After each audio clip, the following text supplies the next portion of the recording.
শক্তিশালী নয়, শব্দ কিন্তু বিপজ্জনকও।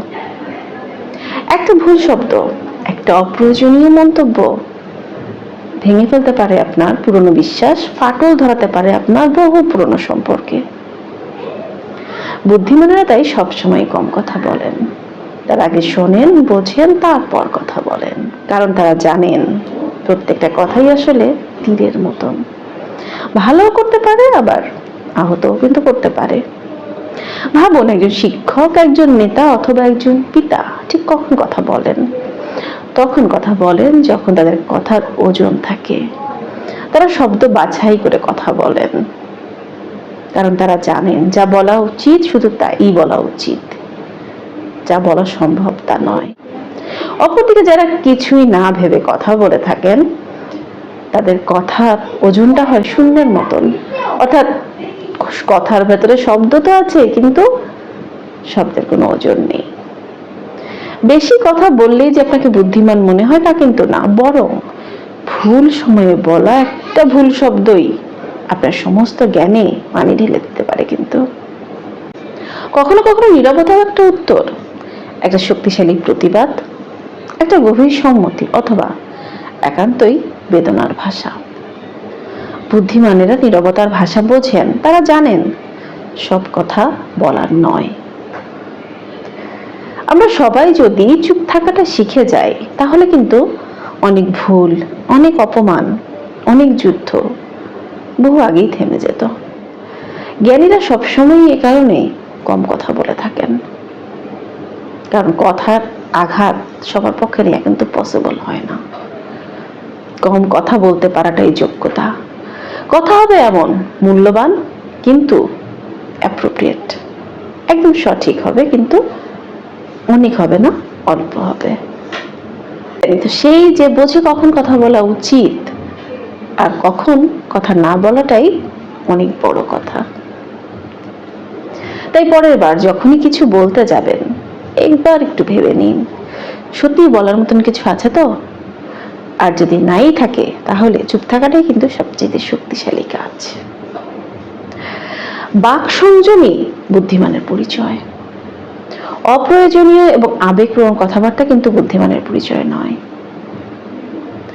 মূল্যবান এবং সঠিক কথাটা বলতে পারাটা অনেক বেশি জরুরি একটা লেসন, দক্ষতা। আপনাকে শিখতে হবে যে কখন কথা বলবেন এবং কখন চুপ থাকবেন।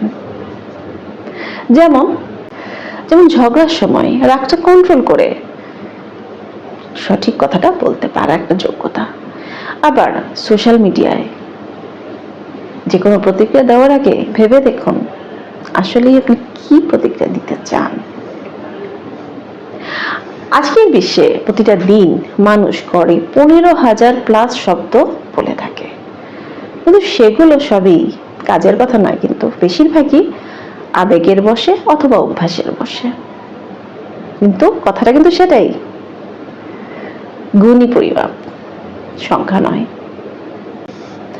আধুনিক জীবনে এই বাক সংযমের প্রয়োগটা কিভাবে হয় সেটা একটু জেনে নেই।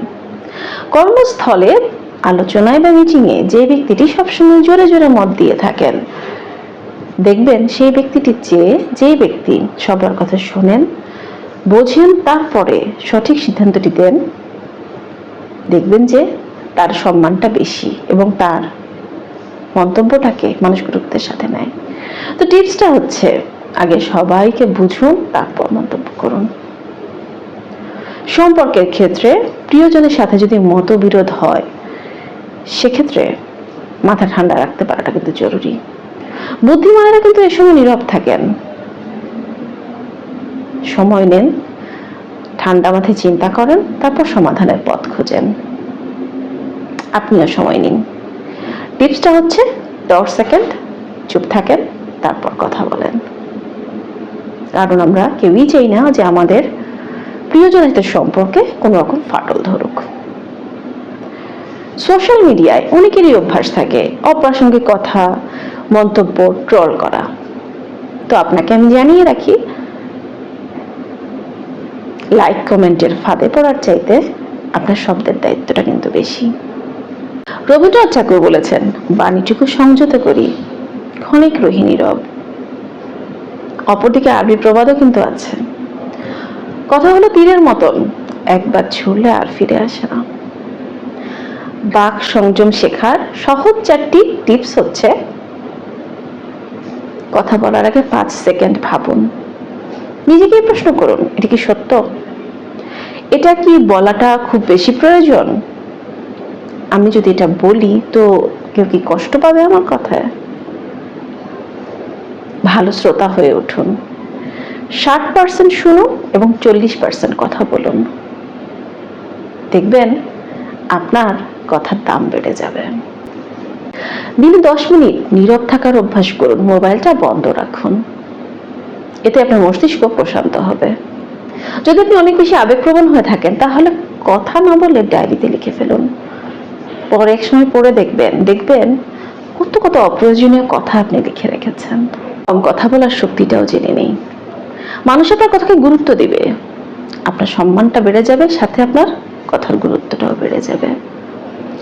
আবেগের বশে সিদ্ধান্ত নেওয়াটা কমে যাবে, তখন ভুলটা কম হবে, আত্মবিশ্বাস বাড়বে।